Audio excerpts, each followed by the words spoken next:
Salut à la paracha de cette semaine. Bonjour à tous, officiels, à tous ceux qui nous regardent en live.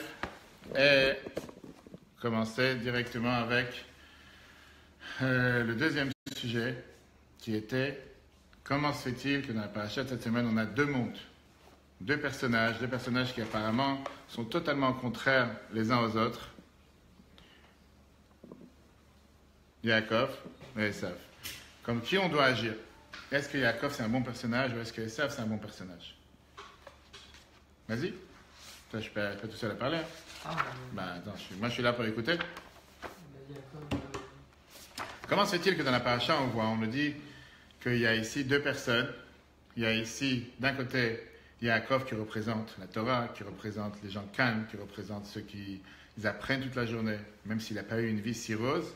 Et de l'autre côté, on a notre cher Esav qui est un chasseur, un tueur. À l'âge de 15 ans, il est parti tuer le premier, un des plus grands rois de l'époque, Nimrod.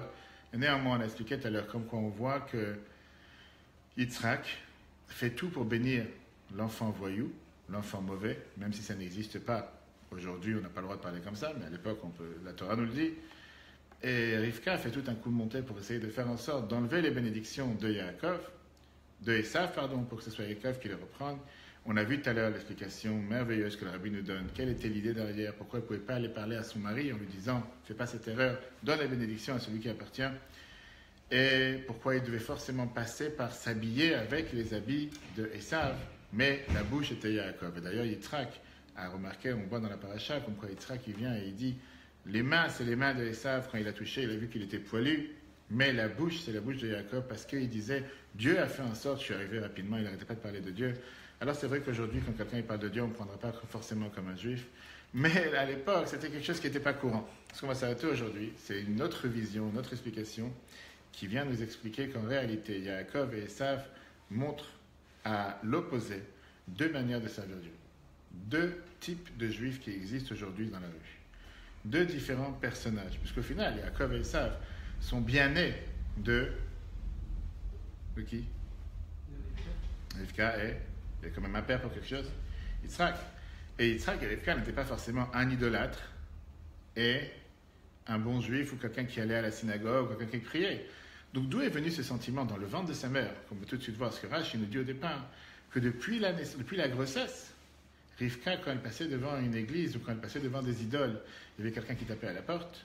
Et quand Yaakov, quand elle passait devant des synagogues, on dit, ou des maisons d'études, Yaakov tapait à la porte. D'où dans le ventre de sa mère, un enfant peut décider qu'il ressent qu'il y a une église quelque part, il ressent, il sent les ondes. Est-ce qu'il est connecté avec Wi-Fi ou quelque chose? Comment est-ce possible une chose pareille? Est-ce que quelqu'un une fois s'est posé la question?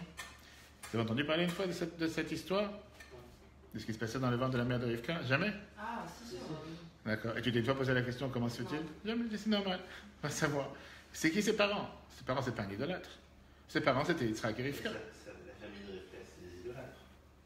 La famille de Rivka, c'est des idolâtres, je te l'accorde, c'est vrai. Mais à quel âge elle a quitté sa famille? À 3 ans. Oui, mais on ne dit pas des fois que les garçons de la mère, ils ont une tendance à se rapprocher spirituellement du comportement des frères. Alors, la question est contraire. Pourquoi Yaakov n'a pas agi comme ça? Parce qu'il y en avait deux. Ok. D'accord. Tu diras ça à ta femme le jour où elle aura 2 jumeaux. Tu lui diras comment se fait-il qu'elle dit telle et telle chose. Alors, je vous lis le texte, c'est important d'avoir le texte. La phrase que la Torah nous dit. D'abord, Rivka et Yitzhak étaient stériles pendant 20 ans. 23 ans, elle a eu des enfants, comme malheureusement tous les patriarches. On parlera ça la semaine prochaine aussi. Vayeta Yitzhak Lachem, le Nochach Ishto. La Torah nous dit que Yitzhak, Dieu, il a écouté ses prières à Yitzhak en face à sa femme, parce qu'elle était stérile. Vayeta Lachem, Dieu, il a écouté ses prières. Vata Rivka Ishto, et Rivka, elle a enfanté. Ok. Même la Torah continue.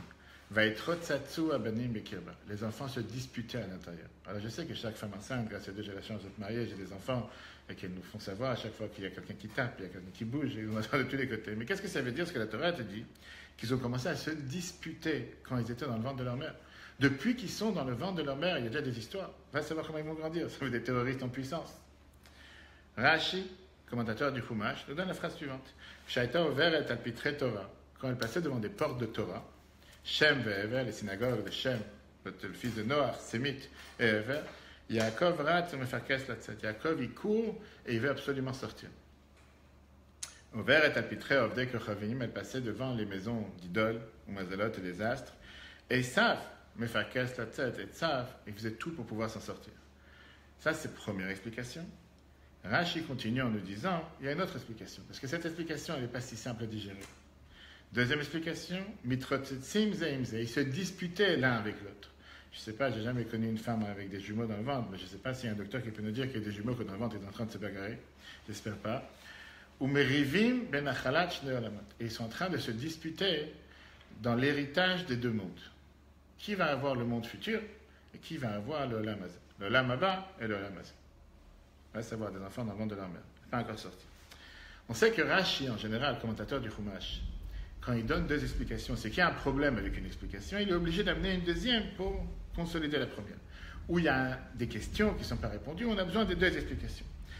Analysons ensemble aujourd'hui les deux explications et voyons qu'est-ce qui ne va pas dans la première et surtout qu'est-ce qui ne va pas dans la deuxième. Première explication, qu'est-ce que ça veut dire qu'ils savent quand ils passent devant une idole, quand on passe devant une maison d'idolâtrie, et savent, ils tapent à la porte et disent je vais sortir. D'où tu as eu un tel sentiment? Alors c'est vrai que le rabbi nous dit de faire attention, que quand une femme est enceinte, elle doit faire attention à ce qu'elle regarde, à ce qu'elle entend, parce que ça a un impact sur l'enfant qui est dans le ventre. C'est pas juste comme les gens ils s'imaginent qu'on éduque un enfant une fois qu'il est sorti du ventre de sa mère, ou à 5 ans, ou à 10 ans, ou à 13 ans. Mais dès la conception, tout ce qu'une maman elle voit, tout ce qu'elle entend, c'est pour ça que c'est important qu'elle soit dans une atmosphère calme, pas voir des animaux sauvages, pas voir des animaux non cachers. C'est une des périodes dans laquelle une femme enceinte en général évite d'aller au zoo. Pas qu'on a quelque chose contre les animaux qui sont dans le zoo, mais on dit que chaque chose qu'elle voit et chaque chose qu'elle entend, ça a un impact direct sur l'enfant qu'elle porte dans son ventre. Et la Torah considère que depuis l'âge 0, un enfant il ressent tout ce que sa mère ressent. Si elle vit dans une atmosphère de colère, il sera coléreux. Si elle vit dans une atmosphère calme et tranquille, ça ne veut pas dire qu'il n'y a pas d'espoir, on ne peut pas changer. Mais la Torah nous dit de faire attention parce que chaque chose que la mère elle fait a un impact sur son enfant. Mais je ne pense pas que Rivka est partie prier à l'église tous les dimanches matins. Et je ne pense pas qu'elle était à la messe ou va savoir pour n'importe quelle fête. Comment tu peux dire que quelqu'un qui est le fils de Yitzhak et Rivka, les deux ensemble, veut vouloir, depuis sa conception, il veut déjà sortir, aller voir les idoles? Va savoir, calme-toi, il y a le temps dans la vie. Tu vas découvrir plus tard. Numéro 1. Quand on est alors le numéro 2, ce qui nous dérange, c'est encore plus dur. Parce qu'on dit qu'il y avait un débat, ils étaient en train de se battre. Ils étaient en train de se battre sur les deux montres. Moi, je te dis, il y a ici un gâteau au chocolat et un gâteau, je ne sais pas, à la vanille. Toi, tu veux le chocolat, moi, je veux la vanille. On se bat? On se bat pas.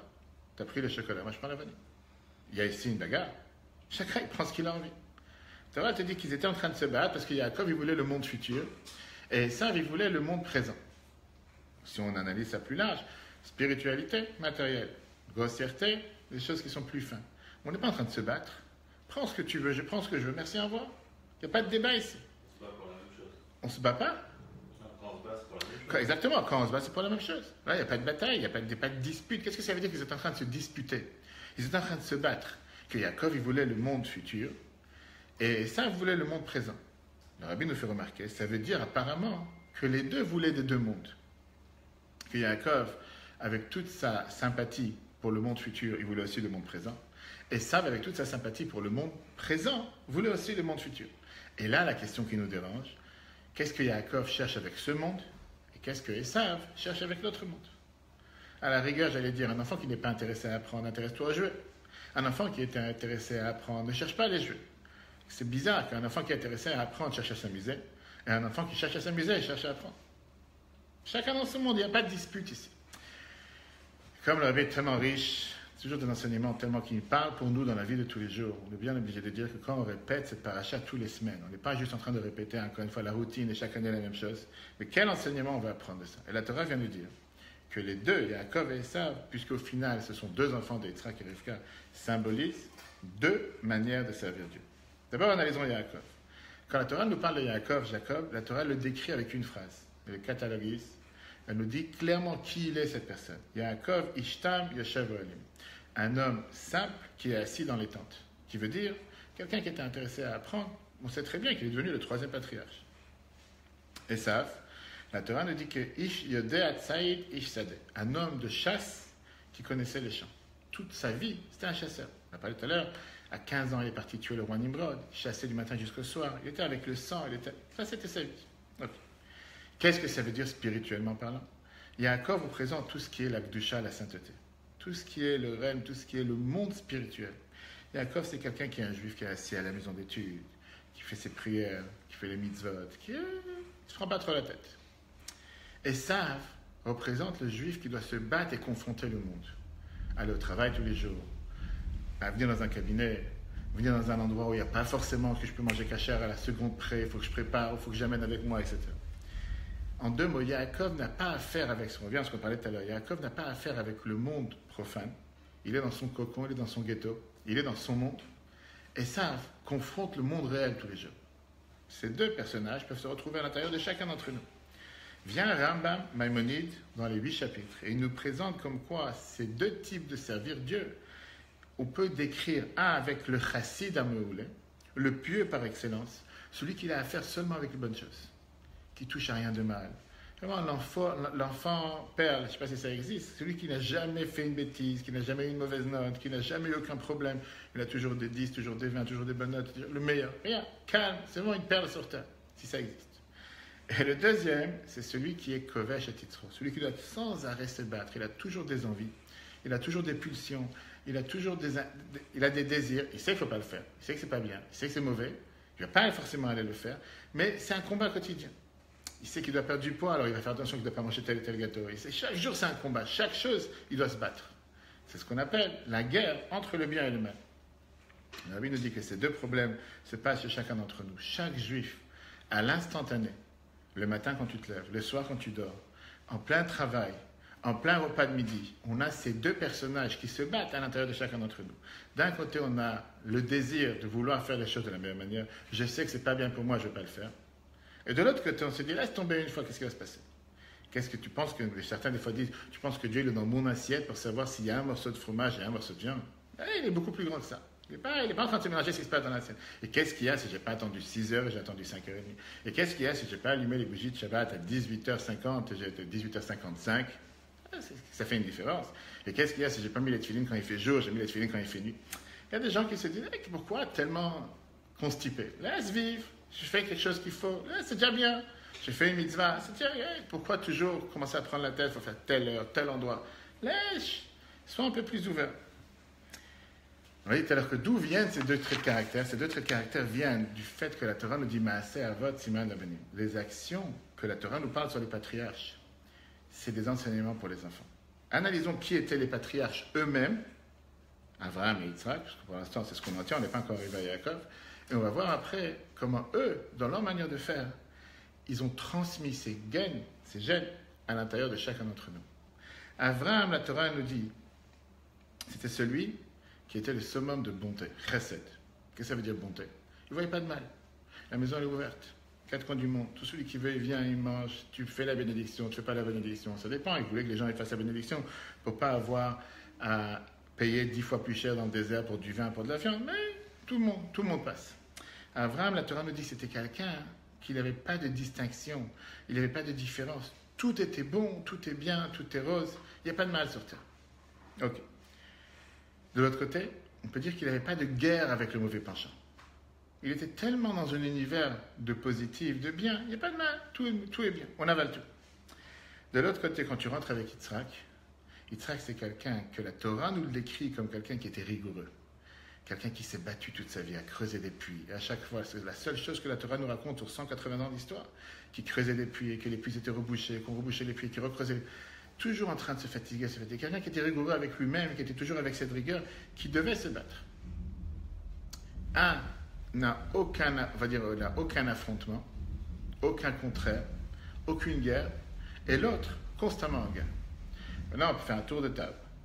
Quel est le mode de vie que chacun voudrait avoir? Est-ce que quelqu'un veut je ne sais pas, tu t'es marié? T'es marié? Est-ce que tu voudrais te marier avec quelqu'un qui dit, on dit amen à tout, que tout ce que tu dis, il dit, c'est ok? Ou tu veux te marier avec quelqu'un que tout ce que tu dis, c'est une guerre? Je n'ai pas dit le moitié-moitié. Ou l'un ou l'autre, tu as le choix entre les deux. Qu'est-ce que tu choisis? On peut pas choisir comme ça. Si tu as le choix, tu as les deux devant toi, qu'est-ce que tu choisis? Quelqu'un qui dit amen à tout, que tout ce que tu dis, il baisse les yeux et dit, oui ma chère épouse, c'est comme ça, je ne discute pas. Ou quelqu'un que chaque chose que tu dis, il faut qu'il ait son mot à dire. L'autre, il est son mot à dire. Qu'il ait son mot à dire. Ok, donc tu cherches l'affrontement.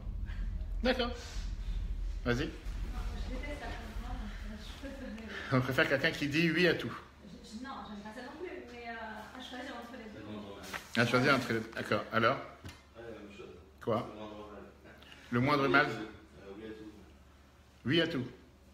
Tu fais pas d'affrontement. Et? Moi, je suis peut-être un peu dans l'affrontement aussi. Un peu ou beaucoup? Ça veut dire que si tu choisis entre quelqu'un qui dit oui à tout ou quelqu'un qui dit non à tout. Quelqu'un qui dit non à tout. Quelqu'un Si qui je dit dois choisir les deux, je pense. quelqu'un qui dit non à tout. Dans la vie réelle, est-ce que réellement on peut tomber avec l'un ou avec l'autre? Et la question que j'ai demandée, c'est une mauvaise question. Je vous ai mis dans l'erreur, très grave, parce que c'est la question qu'on doit se demander chacun tous les jours. Est-ce que tout doit être interdit ou est-ce que tout doit être permis? Pour soi-même, pas forcément vers quelqu'un d'autre. Bien sûr que quand tu choisis avec quelqu'un d'autre, je préfère ça, je préfère ça. Mais est-ce que dans la vie de tous les jours, est-ce que c'est forcément une guerre quotidienne? Et ça dépend comment je le prends. Ou bien c'est pas une guerre. Si je considère que chaque chose, je me lève ce matin pour l'affrontement total, je te garantis, c'est qui a dit l'affrontement? T'as dit l'affrontement? Non, t'as dit l'affrontement. Tu vas t'épuiser rapidement. Que Dieu nous en préserve. Si tu te lèves le matin et tu te dis, je vais commencer à me battre toute la journée, c'est fini. Combien de temps tu vas te battre? Tu vas te battre un jour, 2 jours, une semaine. Après, tu vas lâcher, laisse-moi, j'ai plus la force de me battre. Très rapidement. Je parlais avec une femme justement sur ça hier, en lui disant que tu es jeune, tu vas te marier, elle a 2 enfants. Je dis que si jamais tu ne vas pas faire telle et telle chose, tu vas venir à bout de souffle très rapidement. Et après, ce sera trop tard pour remarquer. Il vaut mieux ouvrir les yeux aujourd'hui. De l'autre côté, quelqu'un qui dit je ne cherche pas l'affrontement et je veux dire oui à tout. S'il n'y a jamais un avis opposé, s'il n'y a jamais une idée opposée, très rapidement tu disparais. Parce qu'au final, tu te dis, il n'y a aucun effort. Tu n'as rien à faire, tu appuies sur un bouton. Après, tu t'en lasses. La Torah nous dit que le pain gratuit, c'est un pain de honte. Pourquoi? La Torah considère que si tout vient sans effort, j'appuie sur un bouton, tout oui, tout ce que je veux, il n'y a pas vraiment. Ça veut dire qu'il y a une des raisons pour que Dieu il a cherché que l'homme et la femme sont tellement contraires, et c'est seulement comme ça que le monde peut exister. Parce que forcément, par ça que ces deux sont sous le même toit, il y a de l'opposé, il y a quelque chose qui est l'incontre. Et c'est comme ça que Dieu veut que ça marche. Parce que si jamais quelqu'un il se marie avec celui qui est exactement comme lui, il se marie avec quelqu'un qui dit tout amen, ou tout est ok, ou tout est bon, à la fin il dit qu'est-ce que je veux prendre la tête. Si je me suis marié avec ma copine, autant pas me marier, je vais vivre tout seul, je vais me marier avec ma copine. Bien, la Torah te dit, c'est exactement ce que les patriarches nous ont donné comme héritage. Quand on parle d'Abraham et Jacob, je vais lire le texte. Et ça, avant qu'il se... La réalité, c'est qu'Esav, comme on l'a dit, il vient de Jacob, il vient de Yitzhak, il vient de Rivka. Comment est-ce possible qu'il a cette rage à l'intérieur de lui que dès qu'on passe à côté d'un exil, tout d'un coup, il veut faire le contraire? Alors bien sûr, on peut prendre ça au sens simple, mais nous, on prend ça comme la mystique juive nous enseigne, qu'à l'intérieur d'eux-mêmes, ils deviennent déjà 2 mondes, 2 idéologies. Jacob est celui que depuis le départ, il se dit, moi, je ne vais pas m'occuper avec le mal. Depuis le départ, je cherche à avancer, à aller augmenter. Depuis le départ, je cherche à aller spirituellement. Alors, on l'a dit tout à l'heure, il cherche à voir le monde futur. Il veut aussi le monde d'en bas. Pas parce que le monde d'en bas, le monde matériel, est opposé au monde futur. Pour lui, le monde d'en bas, c'est un moyen d'arriver au monde futur. Par ça que j'ai un gâteau, je peux faire une bénédiction. Par ça que j'ai une voiture, je peux aller à un cours. Par ça que j'ai un cabinet, je peux faire une mitzvah, etc., etc. Il regarde les choses du monde futur, du monde d'en bas, d'une manière que c'est un moyen de faire la volonté de Dieu sur terre. Il n'y a pas d'opposition ici. Ce que certains auraient pris comme une opposition. Parlons de Esav. Esav, c'est celui qui ressent tout le temps le devoir de se battre. Rien n'est facile. J'ai pas envie de me lever ce matin. J'ai pas envie de me brosser les dents. J'ai pas envie de prendre de douche. J'ai pas envie de me brosser. J'ai pas envie de m'habiller. Chaque chose est une difficulté. Chaque chose est un combat. Sauf que lui aussi, il sait très bien qu'il doit se battre. Il sait aussi qu'il voudra se battre. Alors, il dit tout à l'heure qu'Esav ne veut pas seulement le monde en bas, il veut aussi le monde futur. Il n'est pas bête. Il sait très bien que ça en soi n'a pas de but. Mais il s'est dit, je préfère me battre pour l'avoir. Je préfère faire des efforts. J'ai pas envie de faire le sleeve ou le bypass. Je vais faire un régime qui va durer 6 mois. Chacun a sa manière de voir les choses. L'autre va dire, moi je ne suis pas capable de faire de régime, je fais un sleeve, je fais un bypass, je suis tranquille. En 2 mois, j'ai perdu ce que mes amis sont en train de faire pendant 3 mois. Ou 3 ans. En 2 mois, la différence entre les deux. Yaakov, pour lui, son socle, sa base, c'est le monde futur. Ça ne le dérange pas de passer par le monde présent, par le matériel pour y arriver. Parce que pour lui, il ne prend pas ça comme une attaque, il ne prend pas ça comme quelque chose qui est opposé à ce qu'il devrait faire. Bien au contraire, c'est un moyen de pouvoir y arriver. Et ça, il se dit, je veux le monde futur. Mais je suis prêt à faire des efforts pour y arriver. Je ne vais pas y arriver. Tu as les gens qui font l'ascenseur ou les escaliers. Quelqu'un dit, moi je ferai l'ascenseur, l'autre les escaliers. Pourquoi? Parce que je vais faire du sport. Qui t'a dit que tu dois faire du sport juste maintenant, peut-être en retard, en rendez-vous? Non, j'ai essayé de faire du sport. Tu as des gens qui vont toujours chercher la difficulté. Qu'est-ce que ça veut dire cette paracha? La Torah nous dit que nous, on doit vouloir être les descendants de Yitzhak. La Torah commence, voici les descendants de Yitzhak, le fils d'Abraham. Pas comme Esav est totalement déconnecté de Yitzhak. Esav, c'est aussi le fils de Yitzhak. Mais on voudrait être les descendants de Esav et de Yitzhak, comme Esav et Jacob, en étant dans le ventre de leur mère. Qu'on doit se rappeler que Dieu nous a envoyé la Neshama sur terre pour agir avec le corps et pas contre le corps. Agir avec les choses matérielles, pas contre les choses matérielles. Agir avec tout ce que Dieu a créé sur terre, tout en les utilisant pour faire du bien avec. Ne pas être d'un côté pour se dire qu'il y a ici un affrontement, et il y a forcément une guerre, et forcément on doit se battre, et il y aura forcément à la fin de la journée un gagnant et un perdant. Si je prends ça de telle manière, très rapidement j'ai plus de force à me battre. La Torah te dit, prends ça de la manière comment c'était dans le ventre de Rivka. Dans son ventre, vous n'avez pas le... même s'il tapait à la porte, il ne sortait pas rapidement. J'ai entendu 7 mois, 9 mois, je ne sais pas quel mois ils sont sortis. Mais pourquoi la Torah nous dit qu'ils se battaient dans le ventre? C'est que tu dois avoir cette volonté. Je voudrais arriver plus haut. Je n'ai pas peur d'avoir affaire avec le profane, en sachant que grâce à ça, je vais arriver plus haut. Ça, c'est le premier. De l'autre côté, qu'est-ce que ça veut dire? Il sortait vers les idoles, il voulait absolument affronter les idoles. Il était là, est-ce que c'est normal de vouloir affaire avec les idoles, etc. C'est pas qu'il cherchait à aller faire les idoles. Il se disait, peut-être ce qu'il y a là-bas va m'aider pour arriver en haut. Au final, on sait que son chemin n'était pas le bon chemin. La preuve, c'est que Yaakov était le descendant d'Yitzhak et pas Esav.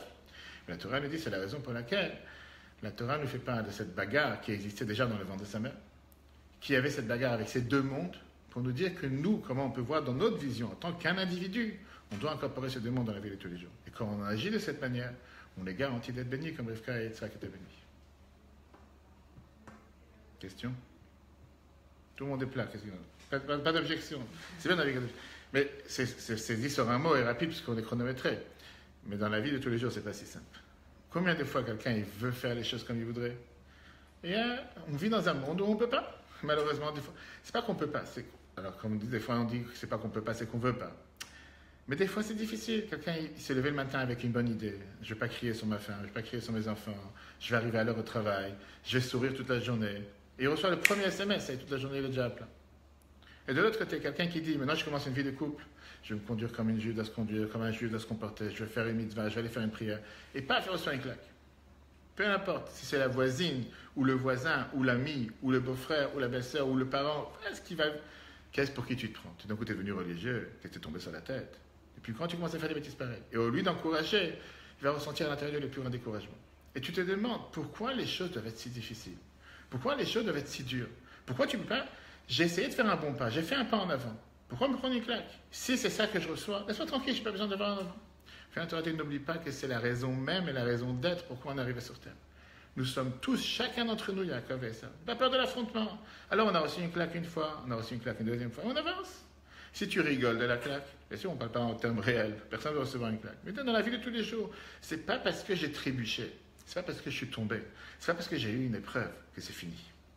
On a vu la semaine dernière avec Abraham, combien d'épreuves il a eu. Sarah a tellement souffert toute sa vie. Et la Torah qui nous dit que toute sa vie était parfaite.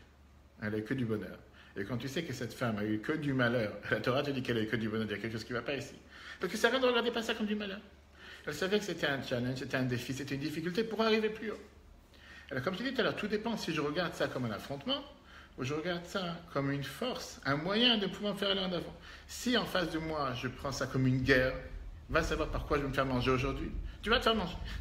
Si tu te dis de toute façon, je vais affronter le regard de l'un, le regard de l'autre, le jugement de l'un. Et alors, je sais qu'est-ce que je fais, je sais comment je dois avancer, je sais qu'est-ce que Dieu attend de moi. J'essaie d'avancer, Dieu va m'envoyer la réussite. Finalement, on finit par réussir. Que Dieu fasse qu'on réussisse à mettre ça dans la vie de tous les jours. Pas aussi facile qu'un discours, mais dans la vie réelle. Et qu'on puisse réussir à prendre toutes les bénédictions de la paracha pour la semaine prochaine. Si Dieu veut, cette semaine, il y a le congrès international des Shluchim à New York. Si Dieu, je partirai à New York, vous allez recevoir par email, par WhatsApp ou par Facebook. Demandez des brachot au rabbi, tout celui qui a besoin pour demander des bénédictions, le nom de famille, etc. Avec grand plaisir, on pourra transmettre. On se revoit si Dieu veut la semaine prochaine. Bonne journée à tous.